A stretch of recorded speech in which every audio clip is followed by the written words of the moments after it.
The massive chamber of the Galactic Council stretched out like a golden cathedral, its walls lined with floating seats that held representatives from across the known galaxy. Today, the air itself seemed to vibrate with excitement, though not the good kind.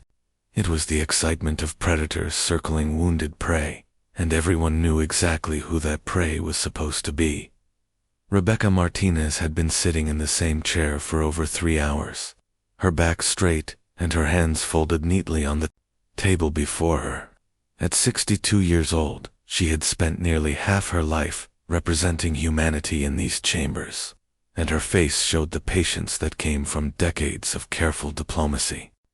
Her gray hair was pulled back in a simple bun, and she wore the same modest blue uniform that had become as familiar to the council as her unfailingly polite demeanor. To her left sat Michael Thompson, a younger man with kind eyes, who had been taking notes throughout the entire session. His pen moved steadily across the paper, capturing every word, every nuance, every subtle threat that had been delivered with diplomatic language. David Kim sat beside him, his dark suit pressed and perfect, while Jennifer Walsh and Robert Jackson completed the human delegation. All 5 of them maintained the same expression of respectful attention that had become humanity's signature in galactic politics. The Zephyrian High Chancellor dominated the center of the chamber from his elevated platform. His body was made of what looked like living crystal, shifting between blue and silver as the light caught different facets. When he spoke, his voice resonated through the chamber with a sound like wind chimes in a storm. He had been reading from a formal document for the past 20 minutes, and his tone suggested he was enjoying every word. The terms he outlined were devastating. Humanity would surrender 12 of their outer colony worlds, places where millions of people had built homes and lives over the past 50 years. Their space fleet would be reduced to less than 15% of its current size, barely enough to protect Earth itself, let alone maintain trade routes or defend distant settlements. Most humiliating of all, human worlds would be placed under permanent supervision by council administrators, who would oversee everything from resource allocation to population movement. Around the chamber, other species watched with barely concealed delight.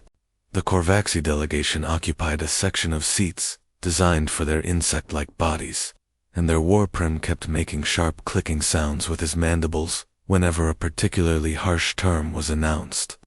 His species had been pushing for human subjugation for years, claiming that humanity was too soft and too weak to deserve equal standing in galactic affairs. The Benthri representatives whispered constantly among themselves in their rapid musical language. Their large eyes gleamed as they calculated the profits they would make from taking over human trade routes and mining operations. For a species that valued commerce above all else, the prospect of absorbing humanity's economic assets was like discovering a new gold mine.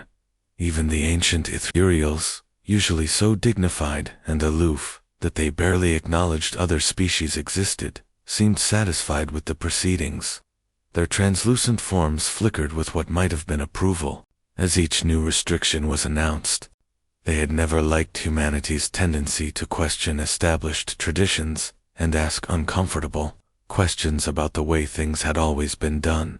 Throughout all of this, Ambassador Martinez listened with the same polite attention she had shown for decades of council sessions. She nodded occasionally when a point was clarified, made small notes on her tablet when specific numbers were mentioned, and maintained the kind of respectful silence that had made her famous across the galaxy. Other species often commented on how refreshingly civilized humans were compared to more aggressive races who interrupted proceedings with protests or demands. When the Chancellor finally finished reading the terms, the chamber fell silent, except for the soft humming of the translation devices that allowed all species to understand each other. The document he set down contained what amounted to the complete surrender of human independence, dressed up in the formal language of diplomacy, to make it sound like a mutually beneficial agreement. Martinez rose slowly from her chair, the movement drawing every eye in the chamber. Her voice, when she spoke, carried the same gentle tone that had become her trademark over the years of negotiation and compromise.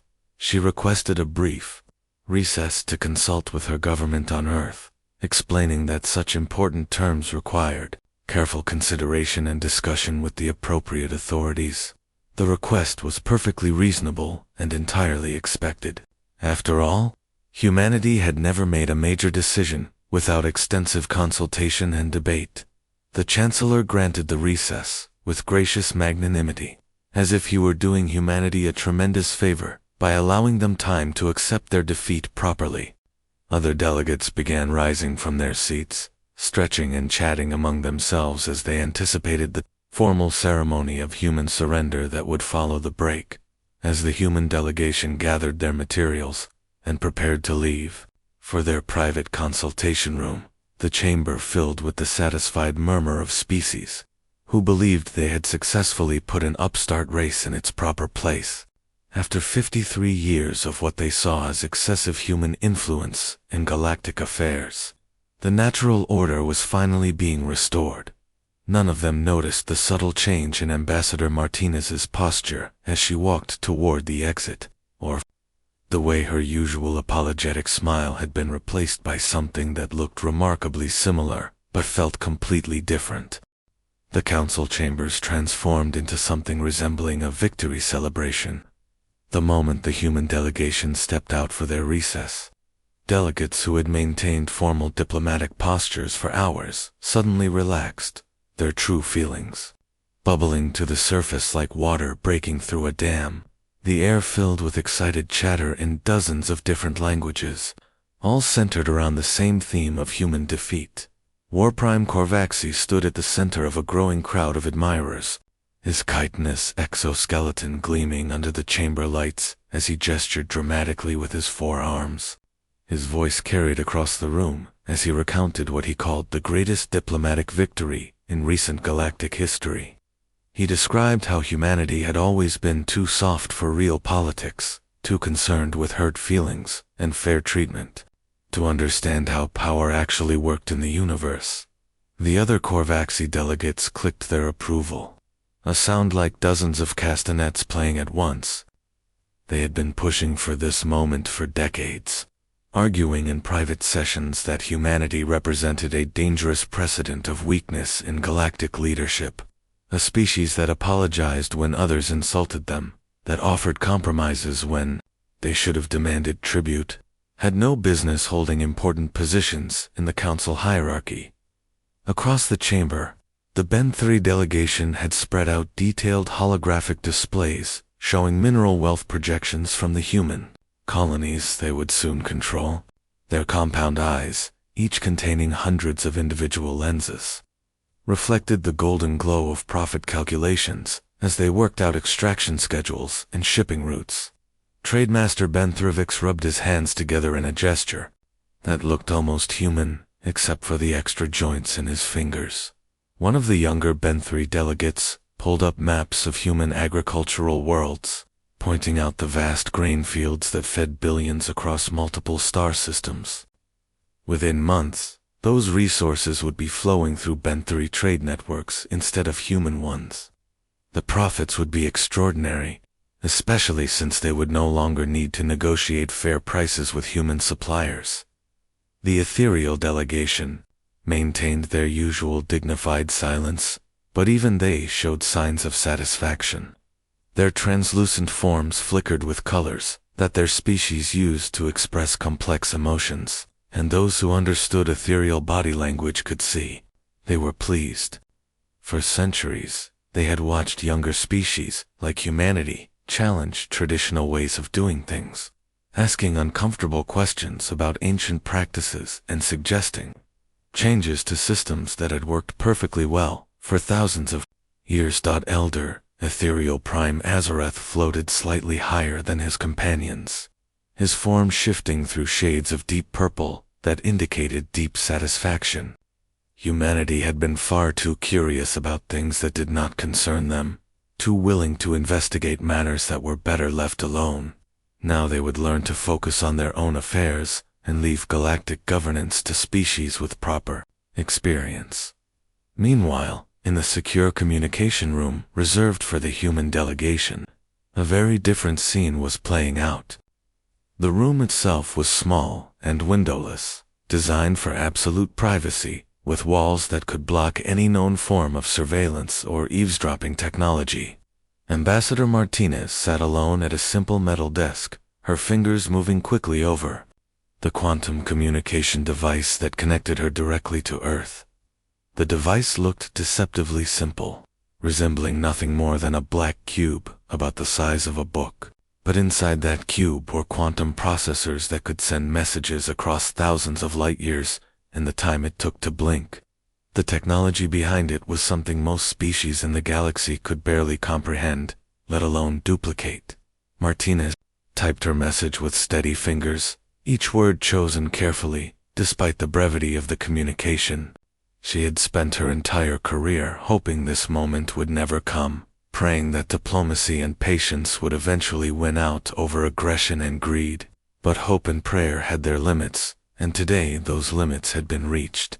The response from Earth came back so quickly that the device barely had time to register the outgoing message before displaying the reply. Martinez stared at the words on the screen for a long moment, reading them twice to make sure she understood correctly. Then she pressed a button that wiped the message from the device's memory, leaving no trace that the communication had ever taken place. When she stood up from the desk, something fundamental had changed about Rebecca Martinez. The change was not visible in any obvious way. She still wore the same modest blue uniform, still had the same gray hair pulled back in the same simple bun, but the way she held herself was different now, as if she had been carrying a heavy weight for decades and had finally been given permission to set it down. She rejoined the other members of her delegation in the waiting area outside the communication room. Michael Thompson looked up from his notes as she approached, and immediately noticed something different about her. He had worked with Ambassador Martinez for over 15 years, and he knew her body language better than anyone else in the delegation. Her shoulders were set differently now, held with a kind of confidence that seemed both natural and completely new. Her eyes held a quality of certainty that had not been there before, as if she had been asking a question for years and had finally received the answer. Most telling of all, her smile had changed from the patient, slightly apologetic expression she usually wore to something that looked similar but felt completely different. The 5-member human delegation walked back toward the main chamber with the same measured pace they had always used, their footsteps echoing softly in the corridors. But anyone who knew them well would have noticed they moved now with the quiet confidence of people who no longer needed to pretend to be something they were not. The great doors of the council chamber slid open with their usual soft whisper, and the human delegation filed back into the room with the same steady, measured steps they had used for decades of meetings. But something in the air itself seemed different now, though none of the celebrating alien delegates could quite put their finger on what had changed. The various species quickly returned to their designated seating areas, still buzzing with excitement about the expected human surrender. Conversations died down to expectant murmurs as the formal session prepared to resume. Warprime Korvaxi settled his bulky form into his reinforced chair, mandibles still clicking with satisfaction. The Benthari delegates folded away their profit projections, confident they would soon be implementing them in reality. Even the usually stoic ethereals seemed more alert than usual, their translucent forms shimmering with anticipation. Ambassador Martinez walked to her position behind the speaking podium with the same grace she had always displayed. Her movements were unhurried, deliberate, and seemingly unchanged from the thousands of times she had addressed this assembly before. Yet Michael Thompson, watching from his seat at the delegation table, felt a strange chill run down his spine. Something about the way she moved reminded him of a coiled spring that had been compressed for far too long. The Zephyrian High Chancellor called the session to order with his characteristic chiming voice, the sound echoing off the chamber walls like distant church bells. He gestured toward Martinez with one of his crystalline appendages, expecting her to begin the formal acceptance speech that would complete humanity's surrender to council authority. Martinez stood in perfect silence for several long seconds, her eyes slowly sweeping across the assembled delegates. When she finally spoke, her voice carried clearly to every corner of the vast chamber without any need for amplification devices. The acoustics had been designed to favor the deeper, more resonant voices of species like the Corvaxi, but somehow her words seemed to fill the space effortlessly. The words themselves struck the assembly like a physical blow. She rejected the terms completely, without qualification or negotiation. The simple statements seemed to hang in the air above them, as solid and immovable as a mountain that had suddenly appeared in the middle of the room. The silence that followed was unlike anything the council had ever experienced. It was not the respectful quiet of formal proceedings, but the stunned silence of beings whose entire understanding of reality had just been turned upside down. Delegates sat frozen in their seats, their minds struggling to process what they had just heard. High Chancellor Zephyr Prime was the first to find his voice, his crystalline form flickering through colors that indicated deep confusion. His words came out in a stammering rush, suggesting that perhaps the translation systems had malfunctioned or that Martinez had misspoken in some way. Surely humanity could not mean to reject terms that would allow them to survive as a species. Martinez waited for him to finish, her expression remaining perfectly calm and pleasant. When she spoke again, her tone was conversational, almost friendly. But underneath it lay something that made several delegates unconsciously shift in their seats. She confirmed that there had been no misunderstanding, then proceeded to announce humanity's withdrawal from every major treaty and agreement that had governed galactic relations for the past century. The chamber erupted into chaos. Delegates leaped from their seats, shouting in dozens of different languages, while translation devices struggled to keep up with the sudden flood of exclamations, questions, and demands for explanation. The Corvaxi delegation made harsh chittering sounds that their species used to express extreme agitation. Several Ben-3 representatives began rapid calculations on their data tablets, trying to figure out what humanity's withdrawal would mean for existing trade contracts. Through all of this commotion, Martinez stood perfectly still at the podium, waiting with the infinite patience of someone who had all the time in the universe. Her hands rested lightly on the speaking surface, and her slight smile never wavered. She looked like a teacher waiting for a classroom full of unruly children to settle down so the real lesson could begin. When the noise finally began to subside, she raised one hand in a gesture that was both gentle and commanding. The remaining chatter died away instantly, as if her simple movement had the power to compel silence from beings who moments before had been shouting at the top of their lungs. She touched a control panel built into the podium, and suddenly the air above the chamber's central floor began to shimmer and sparkle. A massive holographic display materialized, three-dimensional and so detailed that several delegates gasped audibly when they realized what they were seeing. Martinez spoke into the renewed silence, her words cutting through the stunned atmosphere like a blade through silk. She talked about politeness being mistaken for weakness, about diplomatic flexibility being confused with desperation, about patience being interpreted as inability. Each word was chosen with surgical precision, designed to cut away the false assumptions that had guided galactic politics for over half a century. The holographic display began showing images that made the chamber's temperature seem to drop several degrees. Instead of the small, struggling human colonies that everyone believed existed, the projections revealed massive industrial complexes that dwarfed anything most species had ever built. Cities that stretched across entire continents, manufacturing centers that could produce goods on a scale that seemed impossible, agricultural systems that could feed billions of people across multiple star systems. Martinez continued speaking, her voice now carrying an edge that had never been present in 53 years of diplomatic addresses. She explained that humanity had been playing by everyone else's rules for decades, hoping that civilized behavior and reasonable compromise could create a better galaxy for all species. The clear implication was that this hope had been misplaced, and that the time for playing by those rules had come to an end.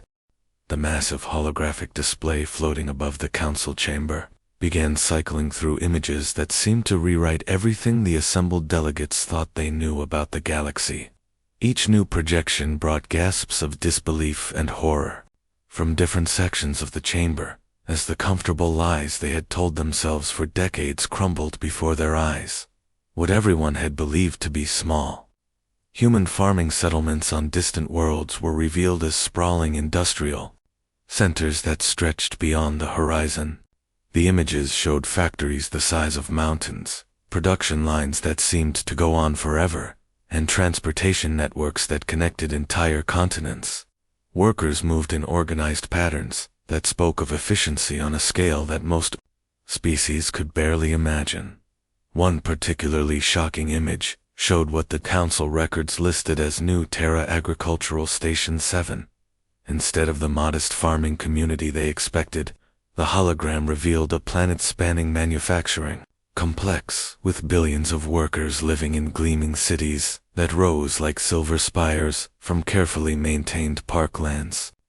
The population numbers scrolling beside the image made several delegates check their translation devices, certain there had been an error. The projections shifted to show what appeared to be normal cargo, ships crossing familiar trade routes throughout the galaxy. These were vessels that many of the assembled delegates had seen with their own eyes, unremarkable freighters that carried goods between human worlds and other systems.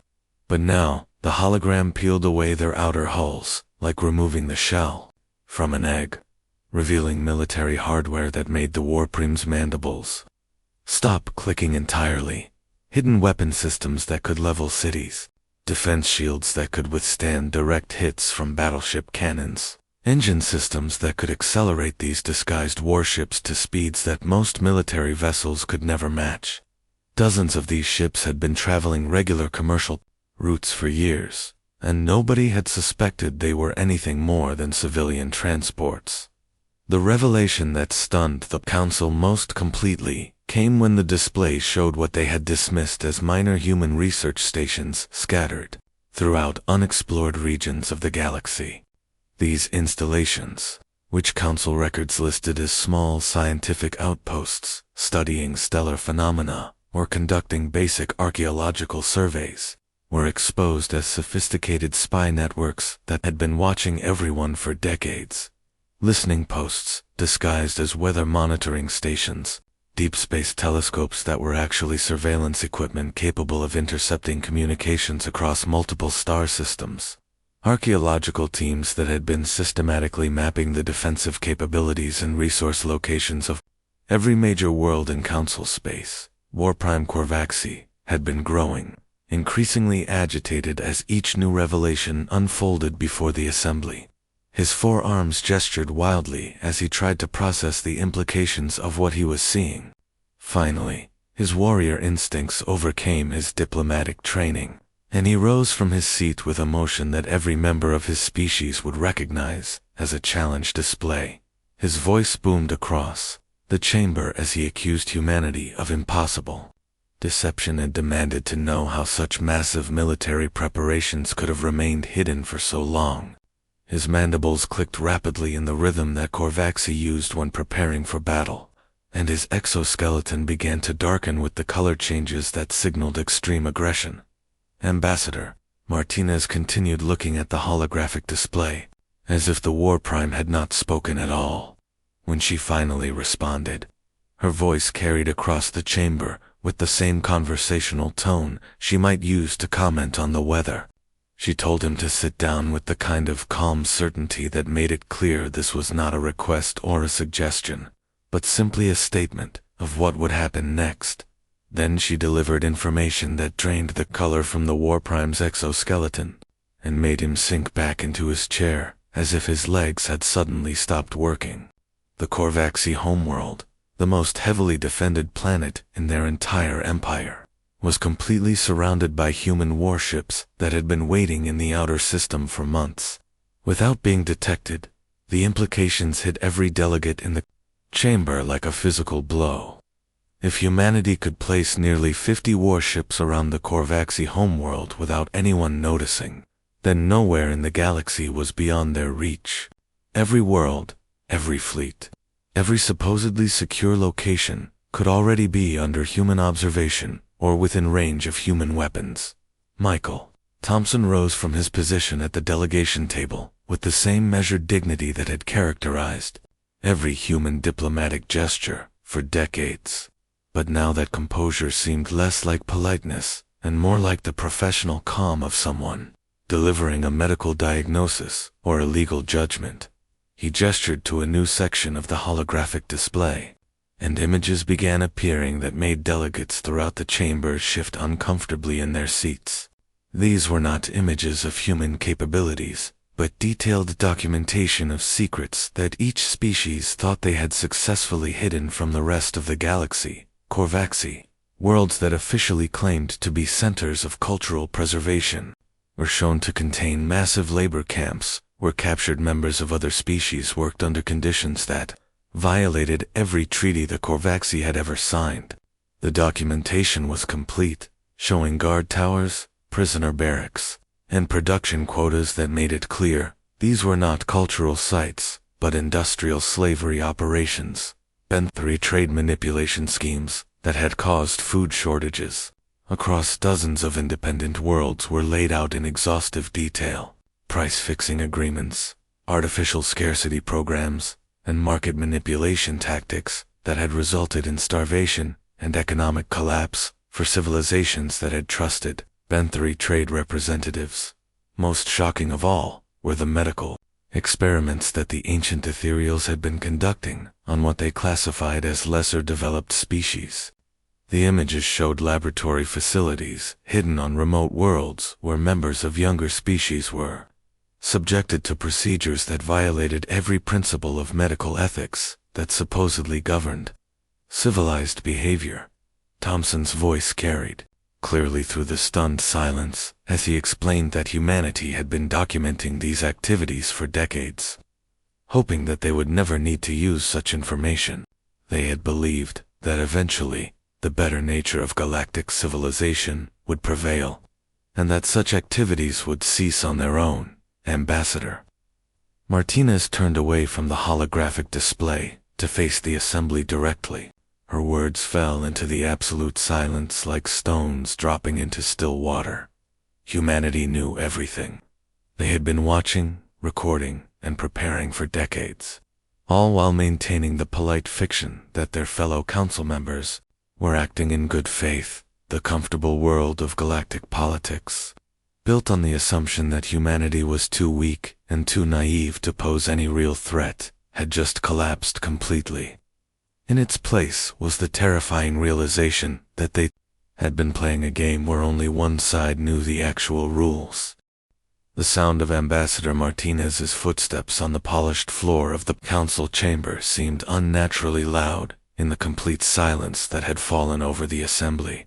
Each step echoed off the high walls and curved ceiling, creating a rhythm that felt almost like a countdown to something momentous. The delegates who had been so excited and confident just an hour earlier now sat frozen in their seats, their eyes following her movement with the kind of fascination usually reserved for watching natural disasters unfold. She walked to the exact center of the chamber, a spot that put her equidistant from every delegation and beneath the main lighting system that made her blue uniform seem to glow against the darker colors worn by the alien representatives. When she stopped and turned to face the assembly, her posture was relaxed and natural, but something about the way she held herself commanded absolute attention from every being in the room. Her voice, when she began to speak, carried a quality that none of them had ever heard from a human before. It was not the apologetic tone they expected, nor the pleading quality that had characterized so many previous human requests for understanding or compromise. Instead, It was the voice of someone who had complete control of the situation and knew exactly what would happen next. She began by outlining what she called the new arrangements, and the word choice itself sent chills through the assembled delegates.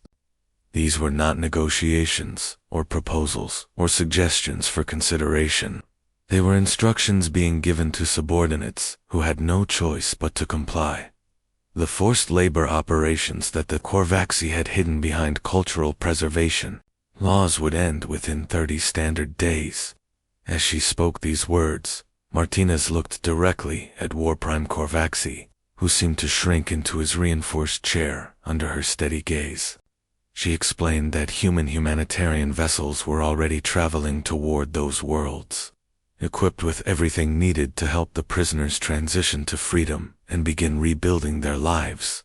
The Benthry trade manipulation schemes that had caused starvation on dozens of worlds would stop immediately. The trademasters in their section of the chamber made small whimpering sounds as Martinez described the economic monitoring stations that humanity had activated throughout their trade networks. Every transaction, every price adjustment, every shipping route would now be watched by human observers who had the power to intervene.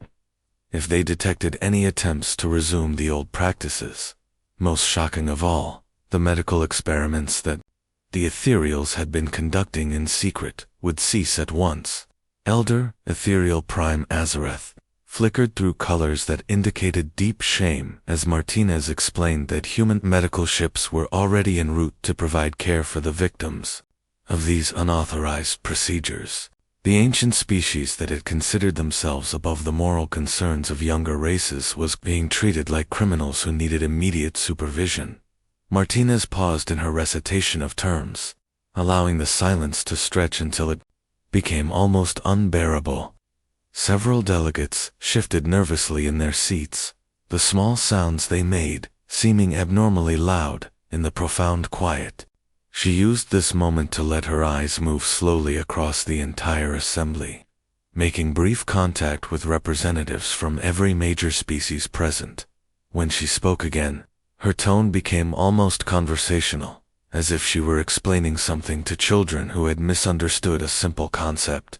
She wanted them to understand that humanity had not suddenly become a different species.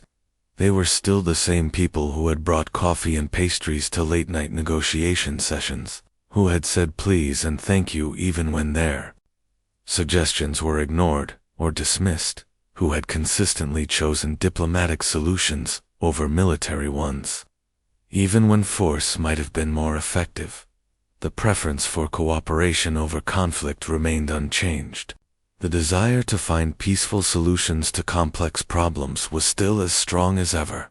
The fundamental human belief that different species could work together for mutual benefit had not been abandoned or forgotten. But now, Martinez continued, with that same mild expression that had become terrifyingly meaningful. Everyone would understand that these attitudes represented choices rather than limitations. Human politeness was not a sign of weakness, but a deliberate decision to treat other species with respect and consideration. Human diplomatic flexibility was not desperation, but a preference for finding solutions that worked for everyone involved. She began walking back toward the human delegation table, her movements still unhurried and graceful. The other members of her team had already begun gathering their materials, and they stood ready to leave the chamber with the same measured dignity they had always displayed. But just before reaching her colleagues, Martinez paused and turned back to address the assembly one final time.